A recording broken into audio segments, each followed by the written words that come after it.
All right, welcome back to today's therapy takeaway. We're talking today about movement and emotions, and especially emotional expression. One of the things that we find often is people have emotional reactions, they have emotional feelings, they're held in the body. The body keeps a score. Bessel van der Kolk's kind of iconic book that's really popular these days talks a great deal about that. If we have feelings that we haven't felt, if we have experiences, traumas, memories, and we haven't let ourselves feel them, then our body just carries them. How do we get those out? How do we express them? How do we release them? How do we get them out of our body and out of the stuck places that they get stored in terms of anxiety, depression, body pain, somatic pain, all that kind of stuff. So I was working with somebody today. It was the force of the feeling in her body that was what really changed her experience and released this kind of tightly held block of anxiety that was being held in. That's really central. If you're processing your feelings, if you're getting a chunk of your feelings, and then you're like, man, there's still something just like stuck there, look for the real body impulses, whatever they are, to see if that helps you. If you connect to those body impulses, if that helps you get the rest of the feelings.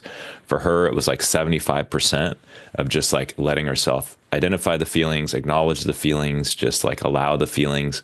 But the final 25% that didn't let go until she actually felt the full force of it was actually connecting to the strength in her leg as if it was kicking a soccer ball.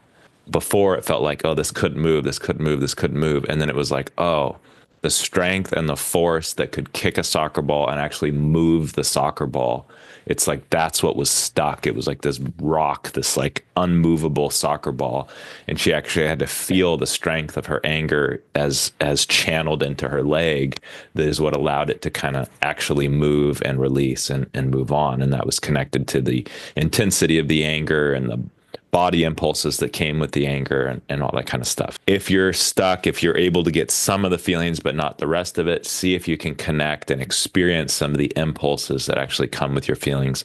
If you can do that, it should shift the rest of the symptoms that you're dealing with. At least is something to try. Specifically in terms of the program, again, always check out emotionfit.us/program if you're looking to work on this further.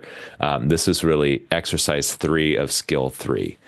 This is where we're actually helping you kind of experience the full desired expression and impulse of the feeling.